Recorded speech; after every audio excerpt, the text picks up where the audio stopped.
ஏங்கத்த 10 நாள் இப்படி இருமிட்டு இருக்கிறீங்க, காய்ச்சல் வந்து வந்து போகுது, ஆஸ்பத்திரி போனாலும் போக மாட்டேங்கிறீங்க, என்னதான் பண்ணலான்னு இருக்கிறீங்க?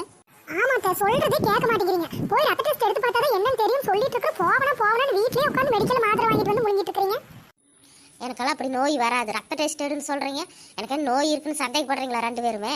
எனக்கு அப்படி நோய் வராது. நான் மாத்திரை முழுங்கன்னா சரியாக போயிடும். எதுக்கு ஆஸ்பத்திரி போன்னு சொல்கிறீங்க? ஒண்ணுமில்லன்ட்டு அப்புறம் எதுக்கு வாய் தொங்க போட்டு உட்காந்துக்கிறீங்க? இரும்புறது பாரு லொக்க லொக்கன்னு. ஏனத்த உங்களுக்கு காய்ச்சல் இருந்தா வீட்டுல எல்லாத்துக்கும் காய்ச்சல் வந்துடும். குழந்தைகளும் இருக்காங்க, அதுக்கு தான் சொல்றோம். உங்களுக்கு புரியவே மாட்டேங்குது நாங்க சொல்றதே. என் பசங்க வேலைக்கு போயிட்டு வந்து என்னையும் பொழுதோடு கூட்டிகிட்டு போகிறதுக்கு அலைவாங்க சாமி. அதனால தான் மாத்திரை போட்டு படுத்துட்டு இருக்கிறேன். சாக்காட்டு சொல்லாதீங்க அத்தை. அப்படியே கடையில் படுத்துட்டா துணியெல்லாம் யார் துவைக்கிறது, யார் பார்க்கறது? எல்லாத்தையும் சம்பாதிக்கிற மொத்த காசு எடுத்து போய் நாங்கெல்லாம் செலவு பண்ணணும்னு நினைக்கிறீங்களா? அட பாவிகளா, 2 மருமருக்கு என் துணி துவைக்கணுன்னா இப்படி ஆஸ்பத்திரி போன்னு சொல்கிறீங்க. எனக்கு ஒரு பிள்ளை இருந்திருந்தா ஆயிருக்கு.